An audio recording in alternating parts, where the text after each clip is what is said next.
Кутмануу күнүңүздөр менен түз эфирде жаңылыктар түрмөгү менен тааныштырабыз. Студияда кызматта Турсун Умар. Президент Сооронбай Жээнбеков Чүй облусунун Сокулук районундагы ашыкча толуп окуушуга батпай жаткан Орок мектеби менен таанышты. Аталган билим уяда азыр 1910 бала 3 нөөмөт менен окуп жатат. Негизи мектеп 320 орунду. Окуу класстары жетишпегендигине байланыштуу имараттын жер төлөөсүнө дагы класстар даярдалган. Андыктан мектептин кошумча корпусун куруу пландалууда. Ал 500 окуучуга ылайыкталары белгилүү болду. Курулушу 2 айдын ичинде башталат. 1989 жылы салынган. Бул деген 320 кишилик болчу.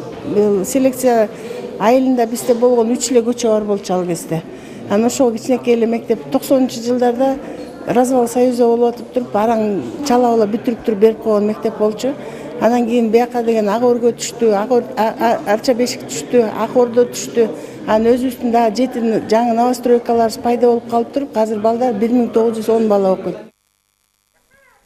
Ат Башы районунда өткөн кылымдын 50-жылдарында курулган эски имарат толугу менен жаңыртылмакчы. Оңдоп түзөө жумуштарына сырттан тартылган инвестициянын эсебинен 8 миллион сом бөлүнгөн. Эске салсак, бул жер жергиликтүү үй бүлөлүк дарыгерлер борборунун карамагына өткөрүлүп берилген. Бирок тиешелүү шарттардын жоктугунан калк саламаттыгына кам көрүү кыйла эле кыйынчылыктарды жараткан.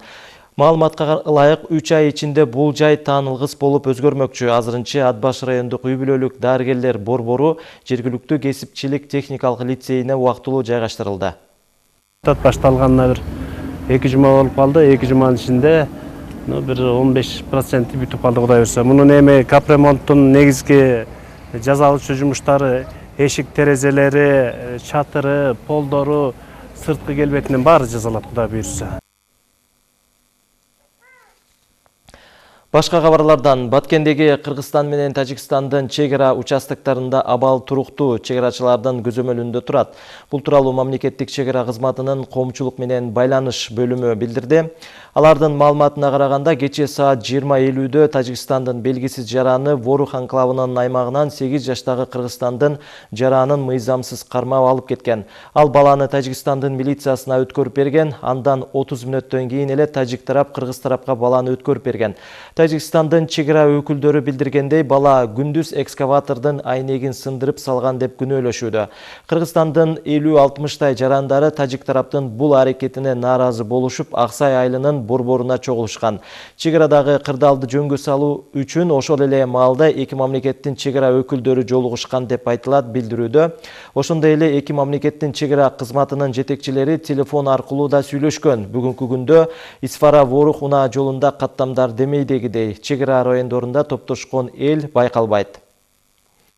Ал эми өз кабарчыбыздын маалыматына караганда, жогоруда айтылган 2 класстын окуучусу учурда Баткен шаарындагы облустук ооруканада жатат. Ага бардык медициналык жардамдар көрсөтүлүүдө. Анын абалы канааттандырарлык, бирок коркуп калган деп билдиришти дарыгерлер. Учурда бала психикалык кароодон өтүп жатат. Абалы жакшы. Бүгүнкү күндө балага эч кандай кооптуу абал жок, бирок диагнозун осто реакция на стресс деп коюп, бүгүн азыр балдар бөлүмүнө которуп атабыз, реанимация бөлүмүнөнчү. Азыркы убакта баланын психиатр, невропатолог дарыгерлери бала менен иш жүргүзүп атат. Азыркы убакта эч кандай бир кооптуу абал жок. Менин балам кумдан үй жасап ойноп аткан экен. Аны билбей эле алып кетиптир да. Ол көргөндө качат элем дейт да. Ол келип эле дейт, көтөрүп алып кетип калды дейт. Апарып машинасына барып салып, машинасын айнеги жаракка кеткен экен. Ушуну силер сындыргансыңар, силер төлөйсүңөр деп ошентиптир да менин баламачы. Мен сындырган эмесмин, сен таба бересиң дептир. Ош шаарындагы куралдуу күчтөрдүн башкы штабынын башкармалыгы аймактарда коопсуздукту камсыздоо боюнча атайын окутууну баштады. Ага Ош, Жалал Абад, Баткен облустарынын жергиликтүү бийлик өкүлдөрү чакырылып, коопсуздукту бирдиктүү көзөмөлдөөдө тыгыз байланышта иштеп, ар кандай кырсыктын алдын алууга тажрыйба алууда. Жергиликтүү бийлик башчыларын коопсуздукту сактоо боюнча окутуу 3 күнгө созулуп, атайын тажрыйбага да үйрөтүлөт. Иш-чаранын максаты ар кандай кооптуу учурлардын алдын алууга жергиликтүү бийлик өкүлдөрүнүн жоопкерчилигин күчөтүп, коопсуздукту сактоо боюнча бөлүмдөр менен тыгыз байланышта иштөө боюнча түшүндүрмөлөрдү берүү болуп саналат. Окутуу Кыргыз Республикасынын Коопсуздук кеңешинин адистери жана куралдуу күчтөрүнүн башкы штабынын офицерлери тарабынан жүргүзүлүүдө. Районных Бүгүн жогорку сотто жазык кодекси 2019 жылдын 1 январынан баштап колдонууга киргизилгендигине байланыштуу 1997 жылдын 1 октябрындагы жазык кодексинин беренелерин жаңы жагдай боюнча кайра кароо жөнүндөгү жактоочу 3 Базарбековдун арызы менен жазык аткаруу мамлекеттик кызматынын номер 1 мекемесинин сунушу каралды. Соттук отурумдун жүрүшүндө соттук коллегиянын бир судьясына ишенбөөчүлүк көрсөтүү өтүнүчүн жактоочусу билдирди. Сот өтүнүчтү канааттандырып ишти кароону 2019 жылдын 30 апрелине саат 16:00 жылдырды. Эсиңиздерге сала кетсек, Бишкек шаарынын 1 май райондук сотунун 2017 жылдын 2 августундагы өкүмү менен 11 жыл 6 айга эркиндигинен ажыратылган. 2017 жылдын 15 сентябрындагы Бишкек шаардык сотунун өкүмү менен Бишкек шаарынын 1 май райондук сотунун өкүмү өзгөртүүсүз калтырылган. Ал эми 2018 жылдын 13 июнундагы жогорку соттун токтому менен 1 жана 2 инстанциядагы соттордун өкүмдөрү күчүндө калтырылган. Рассмотрение заявления адвоката Замирбека Базарбекова. Бүгүн 2019 жылдын 23 апрелинде Кыргыз Республикасынын жогорку сотунда жазык кодекси 2019 жылдын 1 январынан баштап колдонууга киргизилгендигине байланыштуу 1997 жылдын 1 октябрындагы жазык кодексинин беренелеринин жаңы жагдай боюнча кайра кароо жөнүндөгү жактоочусу Базарбековдун арызы менен Кыргыз Республикасынын өкмөтүнө караштуу жазык аткаруу мамлекеттик кызматынын номер 1 мекемесинин сунушу каралды. Соттук отурумдун жүрүшүндө соттук коллегиянын бир судьясына ишенбөөчүлүк көрсөтүү өтүнүчүн жактоочусу билдирди. Сот өтүнүчү канааттандырылып, ишти кароону 2019 жылдын 30 апрелине саат 16:00 жылдырылды. Ыкчам иликтөө иш-чарасынын натыйжасында баңгизаттарды таратып жүргөндөр кармалды. Бул тууралуу КМКнын басма сөз кызматы билдирди. Маалыматка караганда ИИМ Академиясынын 2 курсунун курсанты жана Баласагын атындагы Улуттук университетинин 2 курсунун студенти баңгизат таратууга шектелүүдө. Курсантты текшерүү учурунда ири өлчөмдөгү 1 килограммдан ашуун психотроптук спайс заты табылган. Булар жаштар арасында майда партиялар менен таратылып жүргөн. Мунун базардагы баасы 3 миллион сом деп эсептелүүдө.